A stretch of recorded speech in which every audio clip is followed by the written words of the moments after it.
Tiga gerbong KA Purwojaya, relasi Gambir Cilacap anjlok di Kedung Gede, Kedung Waringin, Bekasi, Jawa Barat. Kejadian ini tepat terjadi pada saat di dekat stasiun Kedung Gede dan seluruh penumpang dipastikan selamat.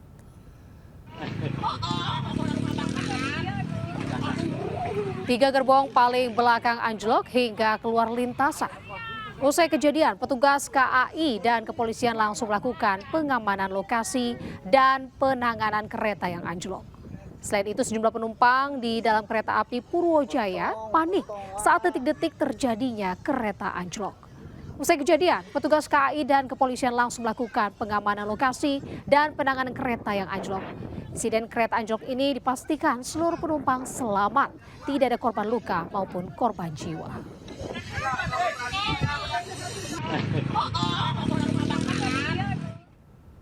Pemirsa, sebuah bis wisata yang mengangkut rombongan warga asal Semarang yang akan berwisata ke Guci Tegal mengalami kecelakaan di Jalan Tol Pemalang kilometer 313 jalur B Sabtu siang. Akibat kecelakaan tersebut 4 orang meninggal dunia dan 19 penumpang lainnya mengalami luka-luka. Ada bis nublek, mohon bantuan nih, aku nggak tega ya. Ya Allah, pas ngarep pulau pas ya.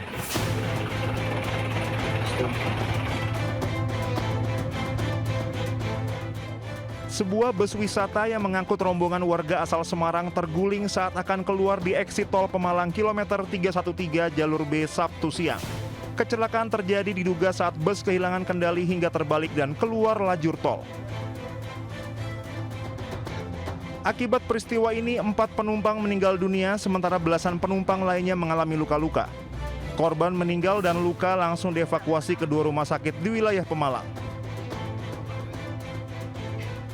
Kami dari TKP evakuasi yang masuk IGD itu 9 ya, untuk penanganan dulu. Untuk identitas kan belum tahu, tapi untuk yang meninggal 3 di rumah sakit ini totalnya 12 di sini, 12 di sini. Masuk kami dihubungi jam setengah 10 ya, setengah 10-an.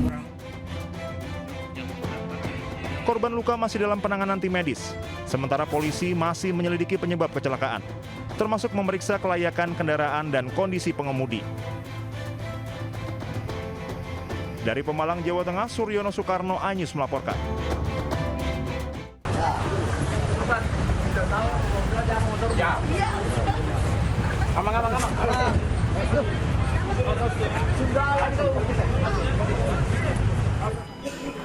Dari hasil pengembangan, di rumah pelaku polisi menemukan 3 motor hasil pencurian. Pelaku diketahui merupakan residivis kasus pencurian yang baru keluar dari penjara. Ia mengaku mencuri motor karena tidak punya uang dan kecanduan bermain judi online dan sabung ayam. Residivis atau begini? Baik, jadi untuk pelaku ini Jabar sudah merupakan residivis di mana pada tahun 2018 juga sudah diproses di Polsek Taman Ria, telah melakukan pencurian kendaraan bermotor dan sudah ditahan di lembaga masyarakatan. Untuk hasil kejahatannya digunakan buat apa? Untuk hasil kejahatan ini sudah hasilnya ada yang digunakan untuk judi dan juga ada untuk keperluan keluarga. Untuk mempertanggungjawabkan perbuatannya, pelaku harus kembali mendekam di sel tahanan.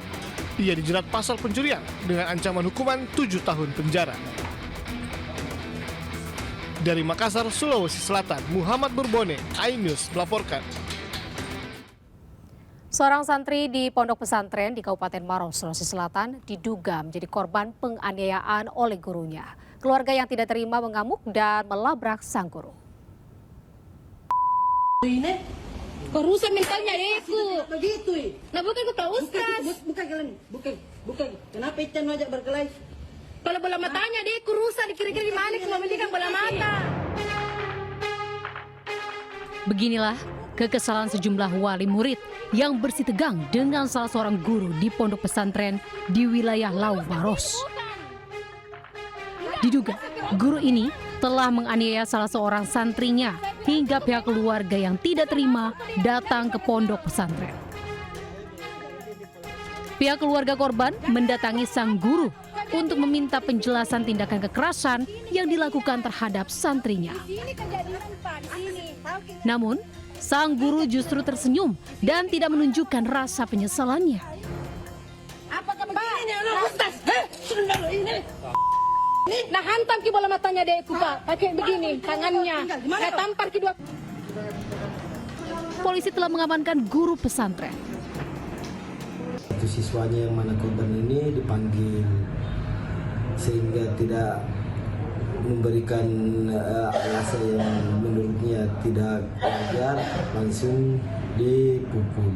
Itu berapa kali pukulnya? Setelah dipukul 1 kali, dipanggil, terus didatangi lagi dan ditampar 1 kali.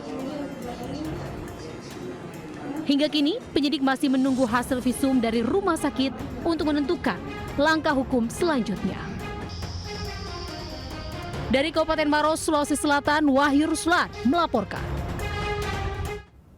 Aksi penyerangan kelompok geng motor gunakan senjata tajam terjadi di sejumlah tempat di Purwakarta, Jawa Barat. Polisi tangkap 4 pelaku anggota geng motor yang resahkan warga.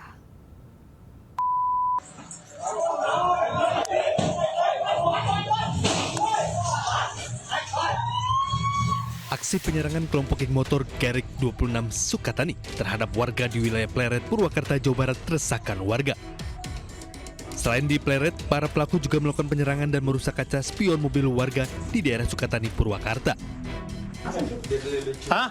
Siapa? Kamu?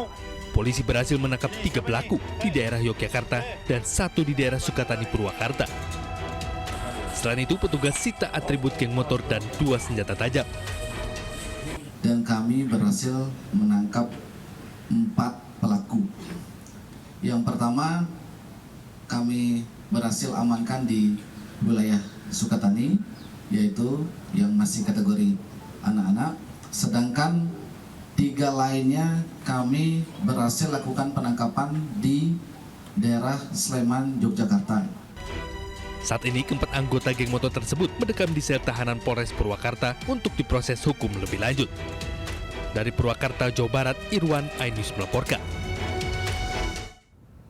Seorang residivis pelaku pencuri kelapa sawit di Kabupaten Muko-Muko, Bengkulu ditangkap warga.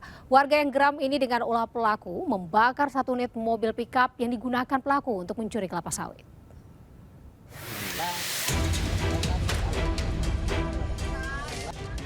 Pembakaran 1 unit mobil pickup dilakukan pelaku saat melancarkan aksi pencurian kelapa sawit milik warga desa Tunggang, Pondok Sugu, Muko-Muko, Bengkulu, seorang diri. Warga mengetahui aksi pelaku menangkap dengan barang bukti buah kelapa sawit yang sudah dipanen. Pelaku ternyata seorang residivis dalam kasus yang sama dan baru saja bebas. Seorang diri, ya. Seorang diri, pelaku juga menggunakan mobil yang diduga mobil milik Ujang, warga desa Bunga Tanjung. Kemudian masyarakat mengetahuinya dan mengamankan, kemudian membakar mobil tersebut. Pelaku diamankan di kantor polisi dan harus mempertanggungjawabkan perbuatannya. Dari Muko-Muko, Bengkulu, Endro Dwirawan melaporkan. Pemirsa, cuaca buruk yang melanda seluruh wilayah terjadi juga di Kota Padang, Sumatera Barat. Sejumlah pohon tumbang menimpa 1 unit rumah warga dan 2 unit mobil yang sedang terparkir.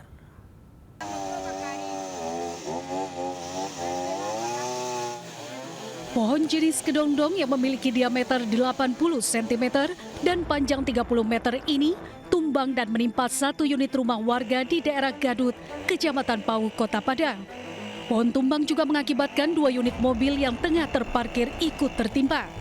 Sejumlah tim gabungan dari BPBD Kota Padang, TRC Semen Padang, TNI dan warga diterjunkan ke lokasi guna melakukan evakuasi material pohon tumbang di lokasi. Proses evakuasi berlangsung hingga 1 jam. Peristiwa pohon tumbang juga terjadi di 5 titik di wilayah Kota Padang. Tidak ada korban jiwa dalam peristiwa ini, namun 1 orang warga dilaporkan terluka akibat tertimpa pohon. Titik pertama di Rimbotarok menimpa sebuah warung dan mengakibatkan 1 korban luka sudah dilarikan ke RSUD. Titik ketiga tadi dapat laporan di Negoro, Tarnasida, dan di Pulau Pagang. Untuk saat ini, kelima titik sudah dikerjakan oleh tim TRC BPBD dan gabungan bersama Satpol PP dan TRC Semen Padang. Petugas menghimbau kepada warga agar waspada dan berhati-hati saat melewati kawasan perpohonan. Dari Padang, Sumatera Barat, Budi Sunandar, iNews melaporkan. Pemirsa, sebuah minibus kabur dan tidak bayar bensin di salah satu SPBU di Ciputat, Tangerang Selatan, Banten. Setelah kejadian ini, pihak SPBU pun langsung melapor ke pihak berwajib.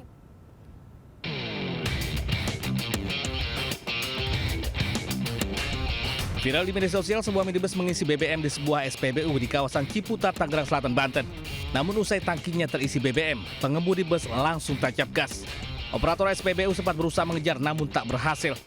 Setelah kejadian ini, pihak SPBU telah melapor ke polisi. Identitas pelaku pun telah dikantongi petugas dan kini dalam pengejaran. Muda-mudi ya, sepasang cewek cowok. Setelah ditunjukkan nomor rekeningnya, ternyata dia menunjukkan bukti transfer. Ternyata sampai saat ini pun bukti transfer belum masuk. Ya, terus sampai akhirnya kabur dan viral di media sosial. Sampai saat ini kami masih melakukan proses penyelidikan. Meski kerugian hanya ratusan ribu rupiah, pihak SPBU berharap pelaku dapat segera ditangkap dan mempertanggungjawabkan perbuatannya.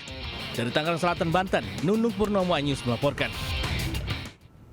Sementara itu pemirsa, sebuah mobil SUV ditabrak truk bermuatan gas LPG hingga terbalik di Jawa Barat. Akibat insiden tersebut, 5 orang mengalami luka-luka.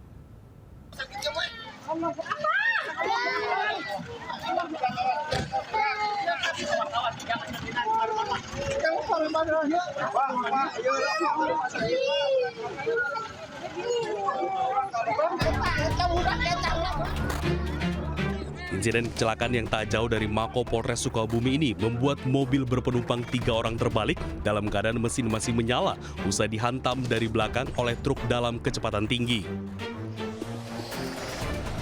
Akibat hantaman keras membuat mobil menabrak sebuah sepeda motor yang berada di jalur berlawanan.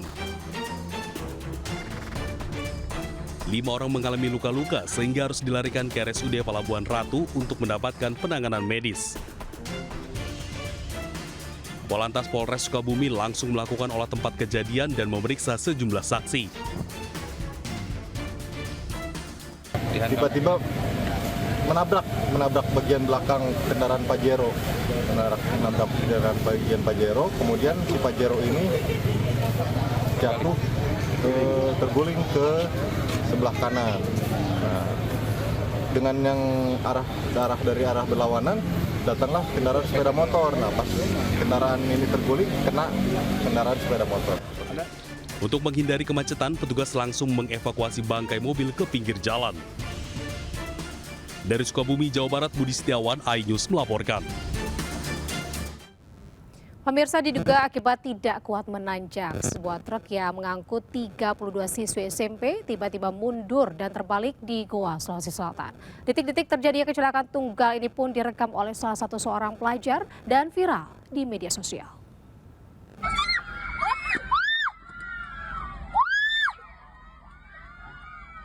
Kecelakaan tunggal truk yang mengangkut puluhan siswi SMP terjadi di Desa Timbuseng, Kecamatan Patalasang, Kabupaten Goa, Sulawesi Selatan.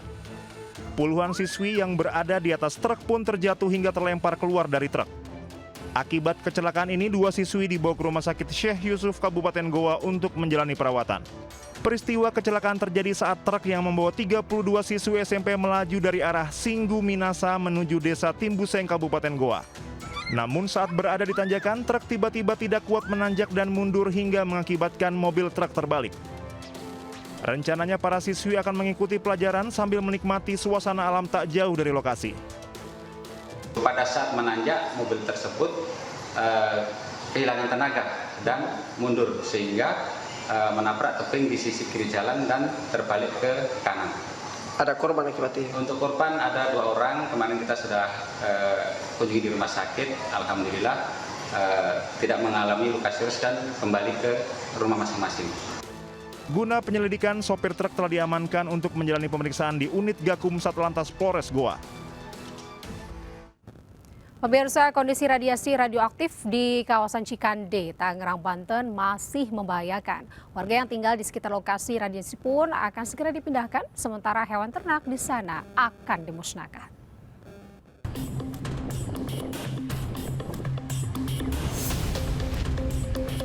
Petugas kembali menemukan hasil peleburan logam yang mengandung radiasi sangat tinggi, bahkan mencapai 10 mikrosievert per jam di Desa Sukatani, Tangerang, Banten. Jumlah ini jauh di atas batas normal yang harusnya hanya sekitar 2,5 mikrosievert per jam. Akibat temuan ini, 28 warga yang tinggal di zona merah, tepatnya di Lapak C, akan direlokasi ke tempat lebih aman. Sementara itu, pemerintah Kabupaten Serang juga akan mengamankan hewan ternak di lokasi terdampak radiasi. Pemusnahan ini akan dilakukan setelah pengecekan di laboratorium di Serpong, Tangerang, Banten.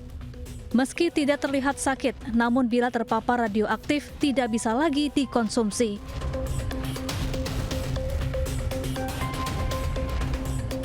Keputusan ini diambil dari kesepakatan bersama pemerintah daerah dan pusat. Nantinya bagi pemilik hewan ternak akan mendapatkan ganti rugi untuk setiap hewan ternak yang dimusnahkan.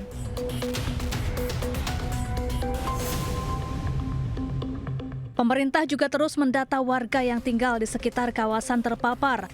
Relokasi dibagi menjadi 3 gelombang. Gelombang ketiga masih dalam proses pendataan, sementara di gelombang kedua ada 30 kepala keluarga yang akan direlokasi. Sebelumnya di gelombang pertama, 19 kepala keluarga yang terdiri dari 64 orang direlokasi ke tempat aman. Dari Serang, Banten, Mahesa Apriandi, iNews melaporkan.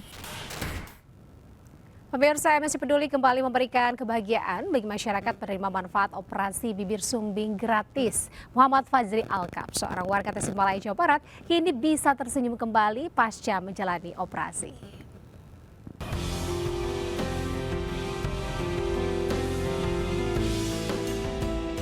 Muhammad Fazri Alkap kini kembali menjalani hari-harinya dengan penuh percaya diri. Pasca menjalani operasi bibir sumbing gratis dari MNC Peduli di Rumah Sakit TMC Tasikmalaya, warga Taman Sari Kota Tasikmalaya, Jawa Barat ini tidak pernah lagi merasa malu atau minder di lingkungan tempat tinggalnya. Bahkan kini Fazri bersama sang kakak berani menunjukkan karyanya di media sosial dengan menjual secara online racikan olahan umpan ikan. Seseorang yang dulu enggan berbicara di depan orang lain, kini ia menjadi sosok yang berani tampil, bahkan menjadikan media sosial sebagai jembatan untuk menambah penghasilan. Sebelum dioperasi sama sesudah dioperasi itu berbeda. Saya sangat bahagia karena sudah tidak kelihatan lagi sumbingnya kayak gitu, Pak. Lebih percaya diri. Lebih percaya diri, nggak kayak sebelum dioperasi. Terima kasih banyak untuk MNC Peduli karena sudah membantu orang-orang yang memiliki kekurangan seperti bibir sumbing seperti saya. Alhamdulillah, udah percaya diri dia sekarang. Dia mau ikut usaha gitu, sekarang mau ikut usaha gimana caranya gitu dalam bergaul juga. Saya mengucapkan banyak-banyak terima kasih atas adanya MC Peduli yang menggratiskan bibir sumbing. Saya sangat terbantu gitu ya. Dukungan keluarga menjadi kekuatan utama yang membuatnya yakin bahwa keterbatasan bukan penghalang untuk berkarya. Sementara bagi warga Tasikmalaya dan sekitarnya yang ingin mengikuti program operasi sumbing gratis, bisa daftar secara langsung dengan mendatangi Rumah Sakit TMC Tasikmalaya, Jawa Barat. Dari Tasikmalaya, Jawa Barat, Asep Juharyono, iNews melaporkan. Pemirsa, ratusan orang berkumpul di luar Kedutaan Besar AS di Kuala Lumpur, Malaysia, Jumat waktu setempat.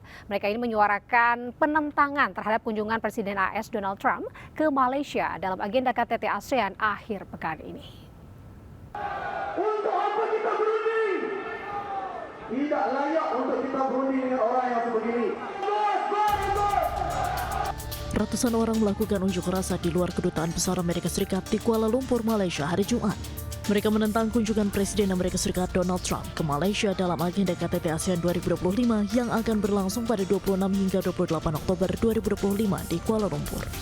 Massa berunjuk rasa sambil membawa bendera Palestina dan poster bertuliskan Trump harus bertobat dan keluar dari Gaza. Unjuk rasa diakhiri dengan doa bersama untuk warga Palestina dan Muslim yang terkena dampak perang di Gaza.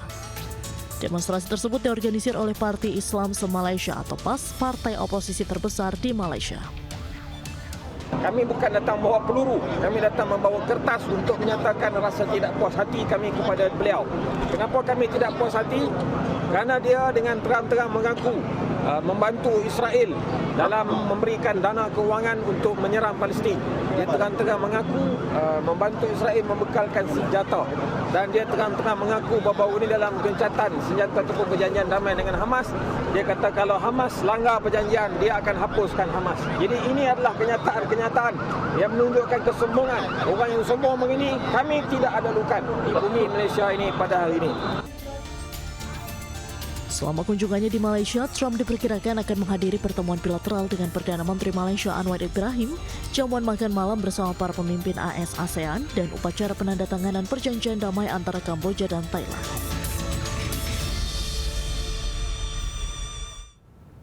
Pemirsa, ribuan warga Palestina masih terjebak di tenda karena masih berbahaya pulang ke rumah. Setelah gencatan senjata, masih banyak warga bertahan di tempat penampungan darurat.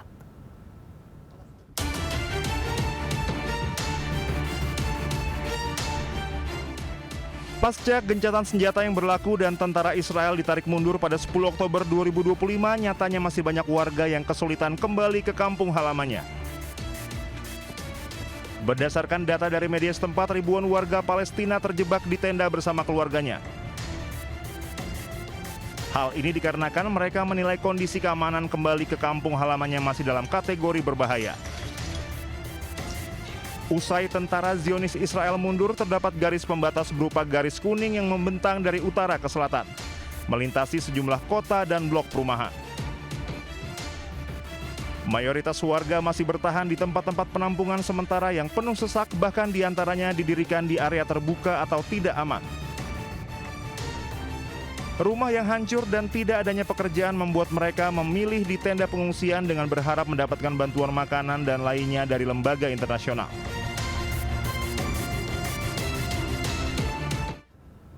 Pasca gencatan senjata diberlakukan, sejumlah jemaat Kristiani Gaza menggelar doa. Mereka berdoa di dalam gereja Saint Porphyrius untuk korban perang Hamas Israel yang gugur.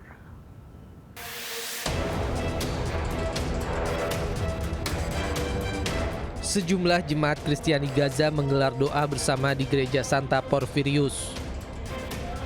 Tak hanya umat Muslim, jemaat Kristiani pun menjadi korban kezaliman tentara Zionis Israel yang menyerang Palestina selama 2 tahun terakhir. الفلسطيني في غزة بطلب السلام دائما، لا يطلب الحرب ولا يطلب القتل ولا يطلب الدمار.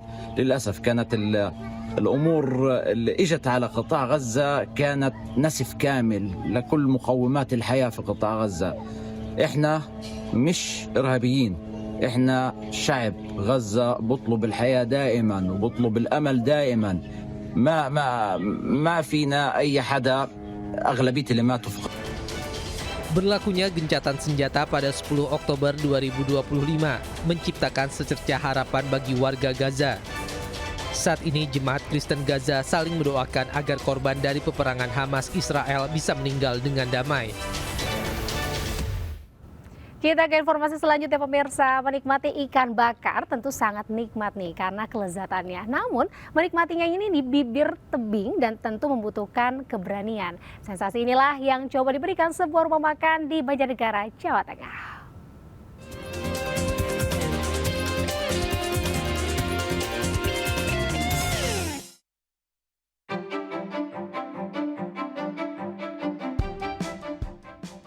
Menikmati olahan ikan di restoran atau dalam rumah makan mungkin sudah biasa Anda lakukan. Namun bagaimana rasanya menikmati aneka olahan ikan bakar di bibir tebing? Inilah yang ditawarkan sebuah rumah makan di Desa Kalilunjar, Banjarnegara, Jawa Tengah. Kenikmatan ikan bakar berpadu dengan adrenalin yang deras keluar lantaran melihat pemandangan dari ketinggian tebing. Satu yang menjadi favorit adalah olahan ikan nila bakar tulang lunak dengan cabai hijau.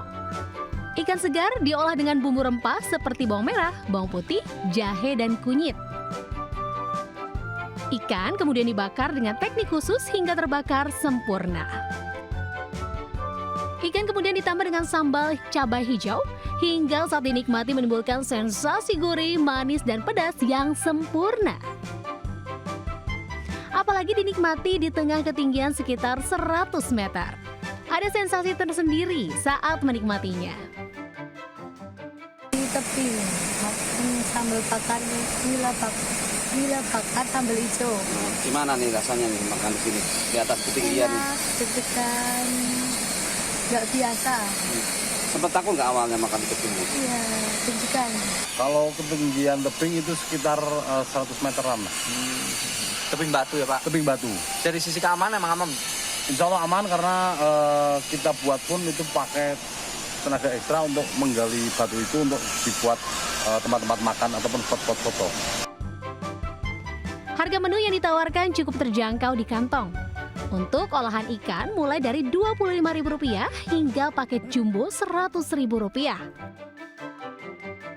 Sementara untuk masuk area ini dipatok tiket Rp15.000 dan bebas memilih tempat di area tebing dengan pemandangan yang cantik. Dari Banjarnegara, Jawa Tengah, Nordin Ozi, iNews melaporkan. Pemirsa, warga di Kabupaten Nganjuk, Jawa Timur dihebohkan dengan ditemukannya fosil gajah purba. Fosil masih lengkap mulai dari gading, tulang kepala, badan, kaki hingga tulang ekornya.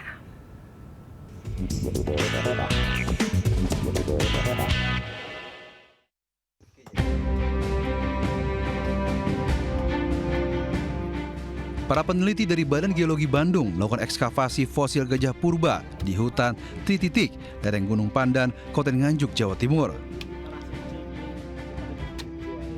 Dibantu oleh para relawan dan komunitas pencinta sejarah dan ekologi Nganjuk, mereka berusaha membuka timbunan tanah yang menutup bagian tulang belulang gajah purba. Bagi para peneliti, temuan fosil kali ini sangat istimewa. Biasanya mereka hanya menemukan potongan fosil hewan purba, namun fosil gajah di hutan Tritik ternyata masih lengkap, mulai dari gading, kepala, rahang, tulang rusuk, tulang punggung, tulang kaki, hingga ekor.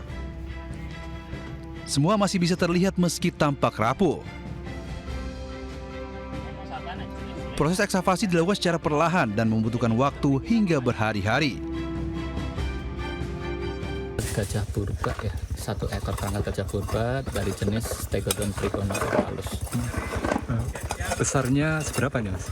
Kalau besarnya sih masih kita coba estimasi ya, tapi kalau misalnya kelihatan dari tulang kaki depannya ya, yaitu tinggi bisa sampai 3 meteran. Penemuan fosil gajah purba ini bermula dari program observasi tim dari Geologi Bandung bersama komunitas pencinta sejarah dan ekologi Nganjuk pada tahun 2024 silam. Berdasarkan usia struktur tanah di lapisan fosil gajah ini berada, usia gajah diperkirakan sekitar 800.000 tahun. Di masa lalu, daerah ini diduga merupakan area padang savana yang menjadi tempat tinggal favorit bagi hewan-hewan berukuran besar memakan rumput seperti banteng dan gajah. Dari Nganjuk, Jawa Timur, Mukhtar Bagus melaporkan.